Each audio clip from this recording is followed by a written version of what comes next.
সুপ্রিয় দর্শক, সবাইকে স্বাগত জানাচ্ছি। অবশেষে ৭ দিন পর কিন্তু বাসায় রান্না হচ্ছে, মানে এভাবে আসলে পুরোদমে রান্না হচ্ছে। তো এখন বিষয়টি হচ্ছে যে আসলে কীভাবে রান্না হচ্ছে। আপনারা দেখছেন যে আমার গ্যাসের চুলা কিন্তু বন্ধ রয়েছে। আসলে গ্যাসের চুলা আমার জ্বলছে না আজকে প্রায় ৮ দিন।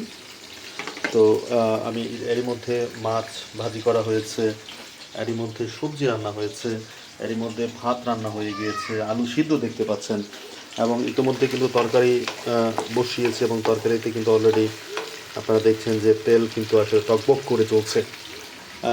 বিষয়টি জানিয়ে রাখি যে আমি আজকে ইনফ্রারেড চুলা নিয়েছি, যেহেতু সারা দেশেই আসলে গ্যাসের যে তীব্র সংকট, সেই সংকট আপনারা গত কয়েকদিন ধরেই দেখছেন যে কোনোভাবেই আসলে গ্যাস ম্যানেজ হচ্ছে না, গ্যাস পাওয়া যাচ্ছে না, বা যারা সিন্ডিকেট রয়েছেন তাদের জন্য গ্যাস পাচ্ছি না আমরা। তো আজকে আসলে উপায়ন্ত না দেখে ভাবলাম যে একটু ইনফ্রারেড চুলা কিনি। আপনারা দেখতে পাচ্ছেন যে এটি ওসাকা কোম্পানির একটি ইনফ্রারেড চুলা, আসলে চায়না বেসিক্যালি।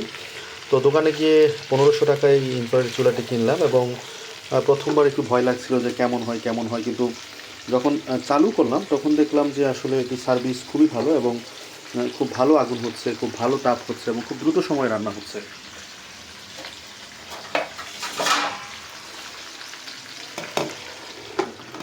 আপনারা হয়তো আওয়াজ শুনে বুঝতে পারছেন যে আসলে তাপটা কীরকম হচ্ছে। এবং এটির দাম ১৫০০ টাকা, ১৫০০ ওয়াট পর্যন্ত বিদ্যুৎ এটি ব্যবহার করা যাবে, এবং খুব ভালো ব্যবহার হচ্ছে আসলে এই মুহূর্তে।